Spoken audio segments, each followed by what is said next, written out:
Good morning, math students. Today we are going to investigate polygons. Ooh. Today's going to be a little bit different. We are going to do a quick explanation on polygons, and then we're going to do a bit of a quiz right on the video. So instead of doing your regular textbook stuff, you don't have to today.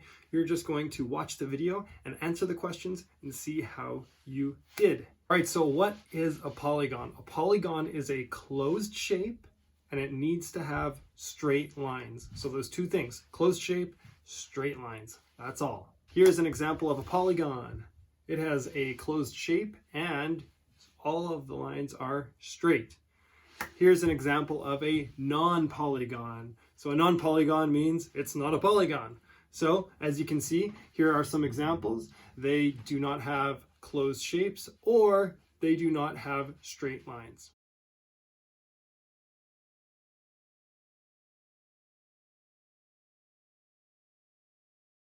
Okay, so that's pretty basic, but that should be easy to tell if it's a non-polygon or if it is a polygon. Now, if it is a polygon, you can categorize it into different categories. Here they are. The first two categories that you can make are regular and irregular. So it can be a polygon and it can be a regular polygon or an irregular polygon. A regular polygon means that all of the lines and all of the angles are equal. They're all the same.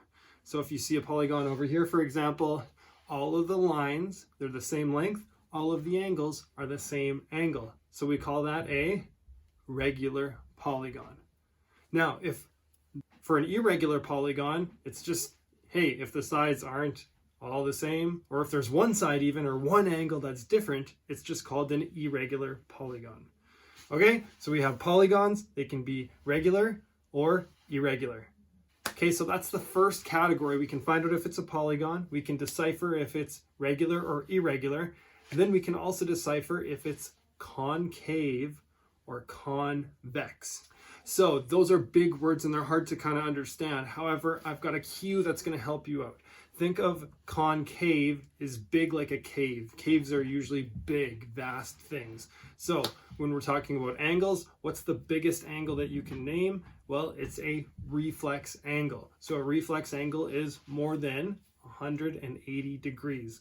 Now, when we're looking at these polygons, we're only looking at the inside of the angles. So we're not measuring anything on the outside. Okay, so a convex polygon would be that there are no angles bigger than 180 degrees. So for example, over here, if you've got a shape like that, there are no angles inside that are larger than 180 degrees.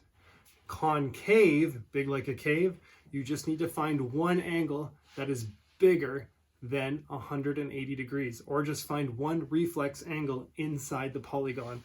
Example over here. Okay, so just to reiterate, we have polygons. Are they a polygon or aren't they a polygon? If they are a polygon, well, then they can be irregular or regular. Regular means all shapes and sizes are equal.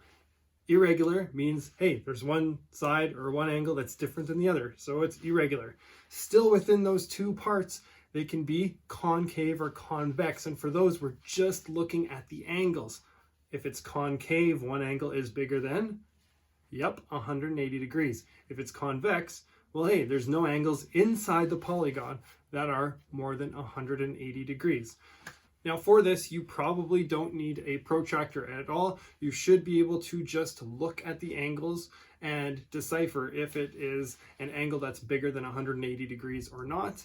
And you can also tell if the sides are the same and equal if they have shapes like this, where they put all of the ticks on the sides, and that just tells you that this angle is the same as that angle and this angle is the same as that angle, and that'll help you out. So without further ado, I'm going to put up some questions here, and good luck to you guys.